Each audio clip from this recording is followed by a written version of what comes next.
this video we will talk about aerial stem modification.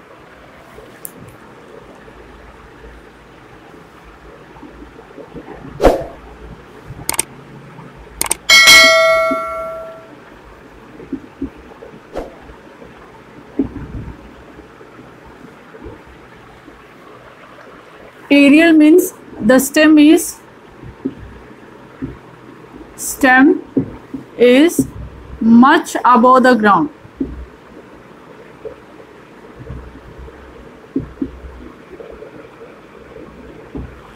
Ground से बहुत ज़्यादा ऊपर है, इसीलिए इस स्टेम को एरियल कहा है. Now we will see the aerial stem modification. First one is phylloclade.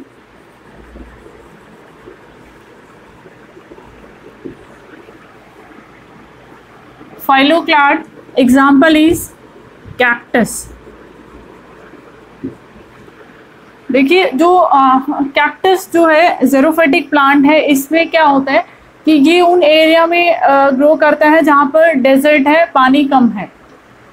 तो इस टाइप की जो स्टेम है वो मॉडिफाई हुई है थिक स्टेम के अंदर.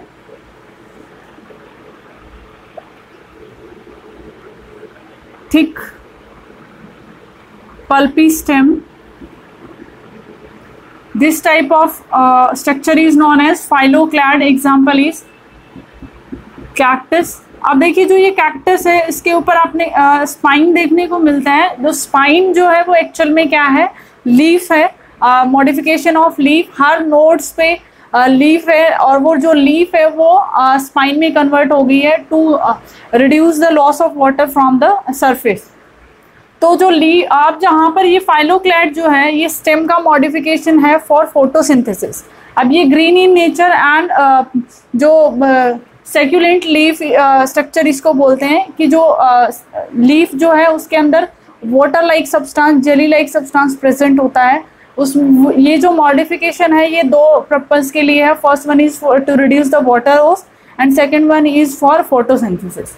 ये क्योंकि ये ग्रीन स्ट्रक्चर है इसीलिए perform photosynthesis.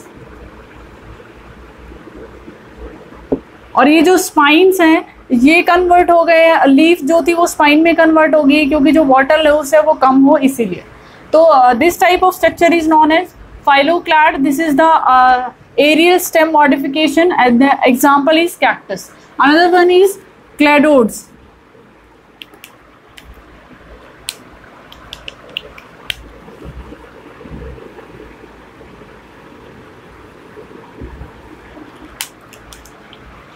Cladode is actually the one node long branch of the stem. For example, ये कोई stem है, इससे साइड ये जो branches निकली हैं इससे इसके ऊपर ये scaly leaf present है. अब जो ये scaly leaf है इसके एक्सिल से ग्रीन ये जो stem है ये मॉडिफाई हुई है one leaf long. One node long जो है ये ब्रांचेस हैं स्टेम की, इन्हें कहा जाता है क्लैडोड. अगेन एक यहाँ पर स्केली लीफ बनेगी, उसके बाद ये ग्रीन कलर्ड क्लैडोड अराइज होगा. This type of modification can be seen in asparagus.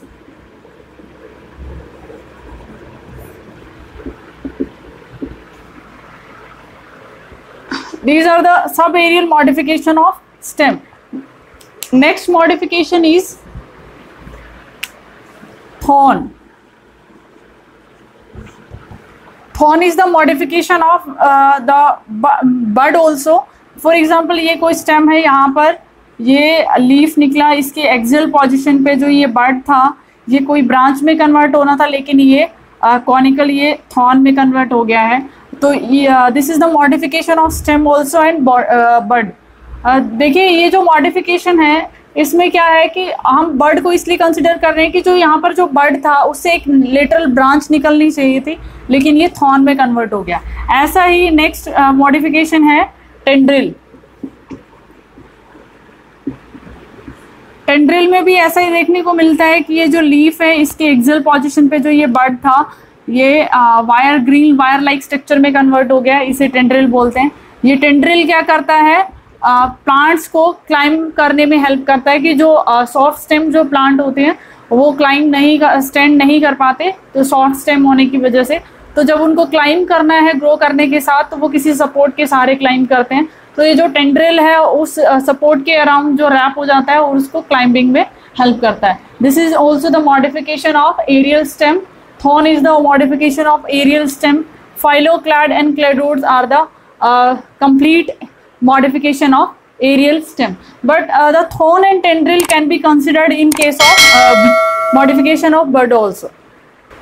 So that's all about aerial stem modification. In the next part, we will discuss about next structure of the plant.